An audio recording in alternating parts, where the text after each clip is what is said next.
នេះជា Samsung Galaxy ដែលមានបញ្ហាបែកអេក្រង់ហើយឡើងឆ្នូតមកកណាត់ខាងក្រោមណាចឹងសម្រាប់ពុកម៉ែបងប្អូនដែលមាននៅទូរស័ព្ទ Samsung គ្រប់ model ទាំងអស់ដែលមាននៅបញ្ហាអេក្រង់គាំង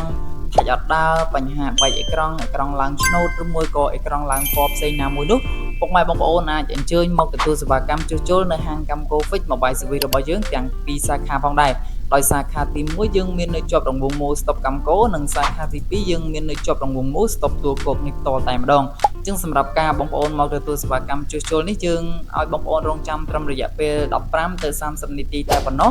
ហើយបងប្អូនអាចទទួលយកទូរស័ព្ទត្រឡប់ទៅវិញបានបាទហើយសម្រាប់ការអង្គុយរងចាំក៏យើងមាន free ជូនជាមួយនឹងកាហ្វេនិងភេសជ្ជៈផ្សេងៗជូនបងប្អូនពិសាដោយឥតបិទផ្សាយផងដែរបាទអញ្ចឹងអរគុណច្រើនពុកម៉ែបងប្អូនដែលមានទំនុកចិត្តនិងទុកចិត្តជឿជាក់ទៅលើសេវាកម្ម Camco Fix Mobile Service របស់យើងអញ្ចឹងអរគុណពុកម៉ែបងប្អូនយើងជួបគ្នានៅវីដេអូក្រោយទៀតកម្មគូហ្វិចមជ្ឈមណ្ឌលជួសជុលស័ព្ទដៃទំនើបធានានូវគុណភាពតម្លៃសមរម្យសេវាកម្មរហ័សទាន់ចិត្ត